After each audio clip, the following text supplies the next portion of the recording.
दोस्तों, एक बार देवी सरस्वती ब्रह्मा जी के पास आकर उन्हें पूछने लगती है, हे स्वामी, आपने बहुत ही सुंदर सृष्टि की रचना की है।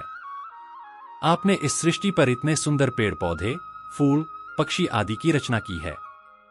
आपने अपने मन से तथा शरीर के अलग अलग अंगों से अनेक ऋषि मुनियों को प्रकट किया है। आपने अनेक सुंदर सुंदर अप्सराओं, गंधर्व तथा देवी देवताओं को भी प्रकट किया है। आपने ही स्त्रियों को ममता, सौंदर्य और चंचलता प्रदान की है। माता सरस्वती कहती है, हे स्वामी, मेरे मन में एक प्रश्न एवं शंका उत्पन्न हो रही है कि इस पूरे ब्रह्मांड में केवल स्त्रियां ही क्यों गर्भवती होती हैं? इसके पीछे क्या कारण है? यह कष्ट और यह पीड़ा केवल स्त्रियों को ही क्यों सहन करना पड़ती है? तब ब्रह्मा जी मुस्कुराते हुए कहते हैं, हे देवी सरस्वती, आज आपने समस्त मानव जाति की कल्याण हेतु बहुत ही उचित प्रश्न किया है। यह बात बिल्कुल सत्य है कि संसार में सभी रोगों और कष्टों से बढ़कर गर्भ धारण का कष्ट होता है। फिर ब्रह्मा जी कहते हैं कि हे देवी, आपके मन में उत्पन्न हो रही शंका एवं प्रश्नों का उत्तर मैं आपको एक बहुत ही प्राचीन और पवित्र कथा के द्वारा समझाने का प्रयास करता हूं। आप इस प्राचीन कथा को बिल्कुल ध्यान से अंत तक अवश्य सुनिएगा। फिर ब्रह्मा जी कहते हैं कि जो भी मनुष्य इस पवित्र कथा को सुनेगा उसके जीवन के सभी कष्ट दूर हो जाएंगे और उसके जीवन में कभी धन धान्य की कमी नहीं होगी। फिर ब्रह्मा जी कहते हैं कि अगर कोई स्त्री विशेष रूप से इस कथा का श्रवण करती है, उसे अत्यंत गुणवान तथा रूपवान पुत्र की प्राप्ति होती है, और जो भी स्त्री इस कथा को पूरा सुनेगी उसे अपने स्त्री होने पर गर्व महसूस होगा। इस पर देवी सरस्वती कहती है कि हे प्रभु, आपके मुंह से यह कथा सुनना मेरे लिए सौभाग्य की बात होगी। मैं इस कथा को अवश्य ही ध्यान से अंत तक सुनूंगी और इसका प्रचार भी करूंगी। फिर ब्रह्मा जी कथा को आरंभ करते हुए कहते हैं, हे देवी, ऋषि पुलस्त्य का जन्म मेरे कान से हुआ था। पुलस्त्य मेरे मानस पुत्रों में से एक है। मैंने उसे अनेक प्रकार की विद्या प्रदान की।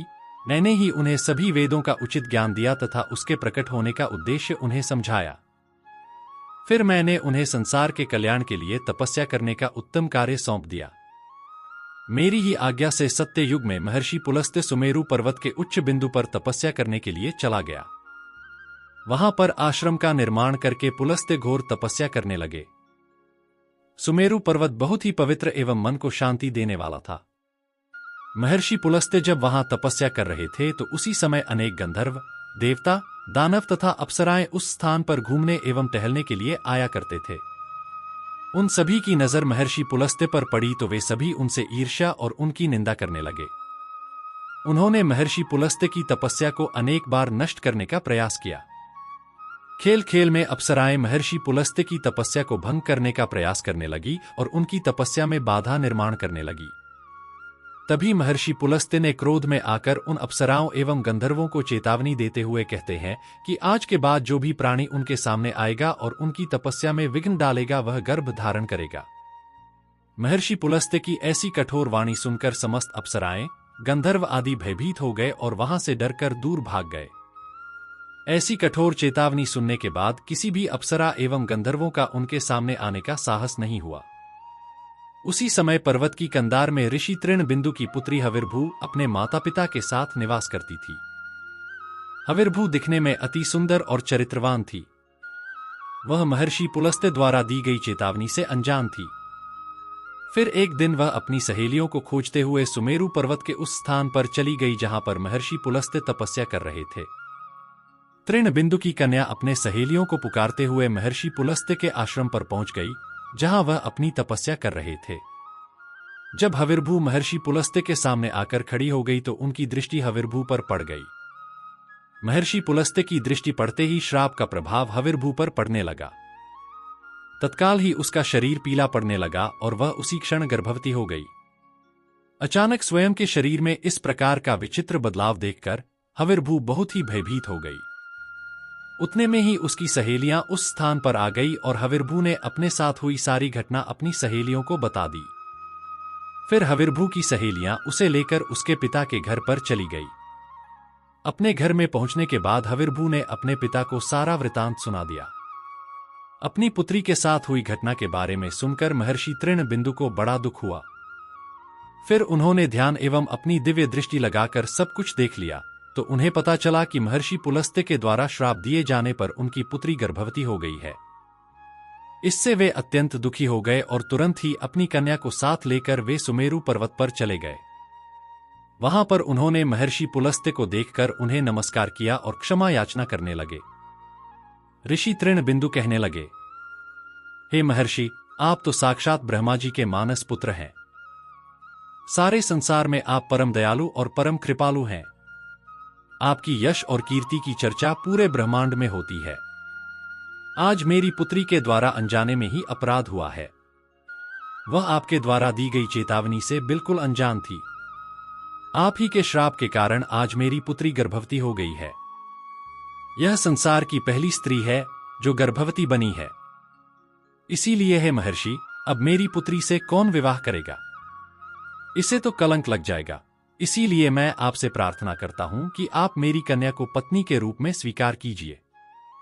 मेरी कन्या चरित्रवान और सर्वगुण संपन्न है। मेरी पुत्री ने अनजाने में ही आपके श्राप को ग्रहण किया है। यह सदैव ही आपकी सेवा में तत्पर रहेगी।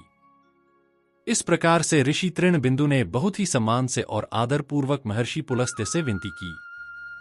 ऋषि तृणबिंदु के आदर सत्कार और निवेदन से महर्षि पुलस्त्य अत्यंत प्रसन्न हुए और हविर्भू को दिए गए श्राप से उन्हें बड़ा दुख हुआ। फिर उन्होंने ऋषि तृणबिंदु को आश्वासन देते हुए कहा, हे मुनिवर, मैं आपकी स्तुति से अत्यंत प्रसन्न हूं। मेरे कारण ही आपकी कन्या गर्भवती हुई है, इसलिए मैं आपकी इस चरित्रवान और सौभाग्यशाली कन्या को मेरी पत्नी के रूप में ग्रहण करता हूं। इसीलिए आप अब चिंता ना करो। इस प्रकार से महर्षि पुलस्त्य ने ऋषि तृणबिंदु की पुत्री हविर्भू को पत्नी के रूप में स्वीकार किया। तदनंतर तृणबिंदु की कन्या महर्षि पुलस्त्य के साथ उनके आश्रम पर ही रहने लगी। वह बहुत ही निर्मल स्वभाव एवं पतिव्रता स्त्री थी। वह दिन रात सच्चे हृदय से महर्षि पुलस्त्य की सेवा करने लगी। महर्षि पुलस्त्य भी देवी हविर्भू की निस्वार्थ सेवा, पतिव्रता, धर्म और भक्ति से अत्यंत प्रसन्न हुए और उनसे कहा, हे देवी, मैं तुम्हारी सेवा और भक्ति से अत्यंत प्रसन्न हूं, इसीलिए मैं तुम्हें मेरे ही समान तेजस्वी और विद्वान पुत्र की प्राप्ति होने का वरदान देता हूं। जिस समय तुम मेरे सामने आई थी, उस समय मैं धार्मिक वेदों का पाठ कर रहा था और इसीलिए तुम्हारे गर्भ से जन्मा हुआ पुत्र चारों वेदों का परम ज्ञानी होगा और समस्त संसार को वेदों का ज्ञान प्रदान करेगा। यह पुत्र सारे संसार में विश्वा के नाम से प्रसिद्ध होगा। फिर कुछ समय के उपरांत देवी हविर्भू ने एक अत्यंत गुणवान और परम ज्ञानी पुत्र को जन्म दिया। महर्षि पुलस्त्य के कथन अनुसार उस पुत्र का नाम विश्रवा रखा गया। विश्रवा अपने पिता महर्षि पुलस्त्य के समान ही विद्वान, तेजस्वी और धर्म का पालन करने वाले थे। उनकी ख्याति संपूर्ण संसार में हुई।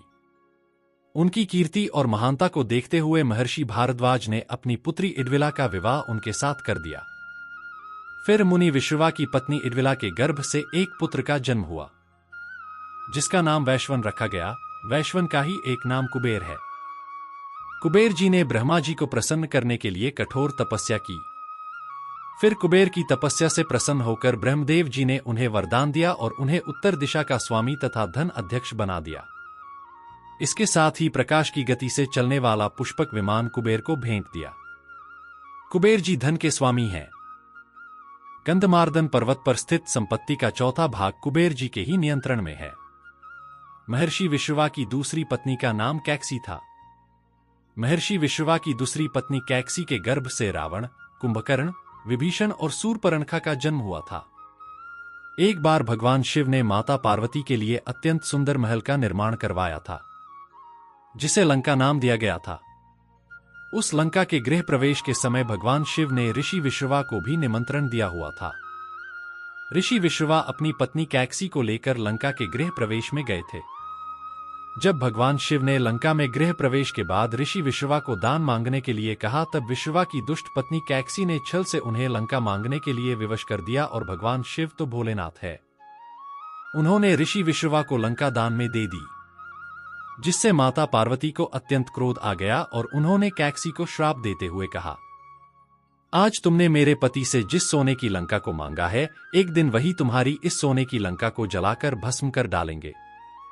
जिसके बाद ऋषि विश्रवा जी ने भगवान शिव द्वारा दान में दी गई सोने की लंका को अपने पुत्र कुबेर को प्रदान कर दिया, किंतु बाद में कैकसी के दूसरे पुत्र रावण ने कुबेर से वह सोने की लंका छीन ली। लेकिन त्रेता युग में भगवान शिव के रुद्र अवतार हनुमान जी ने उस सोने की लंका को जलाकर भस्म कर डाला। फिर ब्रह्मा जी देवी सरस्वती जी को कथा सुनाते हुए कहते हैं, हे देवी, इस प्रकार से महर्षि पुलस्त्य के श्राप के कारण ही संसार की स्त्रियां गर्भवती होती है और उनके द्वारा दिए गए श्राप के कारण ही स्त्रियों को संतान प्राप्ति होती है। मैंने संसार की समस्त स्त्रियों को पुरुषों से भी अधिक सहनशील बनाया है। मैंने स्त्रियों के अंदर ममता और प्रेम का भाव डाल दिया, जिससे स्त्रियां अपनी संतान का पालन पोषण कर सके। इस संसार में स्त्रियों की तुलना किसी से नहीं की जा सकती। फिर ब्रह्मा जी कहते हैं, हे देवी, इसीलिए स्त्री की रचना करने में मुझे सबसे अधिक समय लगा। गर्भ धारण करना यह स्त्रियों के लिए श्राप रूपी वरदान ही है। स्त्रियां ही इस संसार की मूलभूत आधार है, इसलिए इस संसार की सर्वश्रेष्ठ रचना स्त्री को ही कहा गया है। स्त्रियों को देवी देवताओं से भी ऊपर का सम्मान प्राप्त है और इसीलिए उन्हें जगत जननी भी कहा जाता है। तो दोस्तों, इस प्रकार से महर्षि पुलस्त्य के श्राप के कारण ही संसार की स्त्रियां गर्भवती होती है और उन्हें संतान की प्राप्ति होती है। महर्षि पुलस्त्य के द्वारा दिए गए श्राप रूपी वरदान के कारण ही यह संसार आगे बढ़ रहा है। दोस्तों, हम आशा करते हैं कि आपको स्त्रियों के गर्भवती होने की यह पवित्र कथा पसंद आई होगी। अंत में दोस्तों, कमेंट सेक्शन में नारी शक्ति का सम्मान करते हुए नारी शक्ति की जय हो जरूर लिख दें और हमारे चैनल जीवन रचना को सब्सक्राइब अवश्य कर दें। आप सभी का बहुत बहुत धन्यवाद।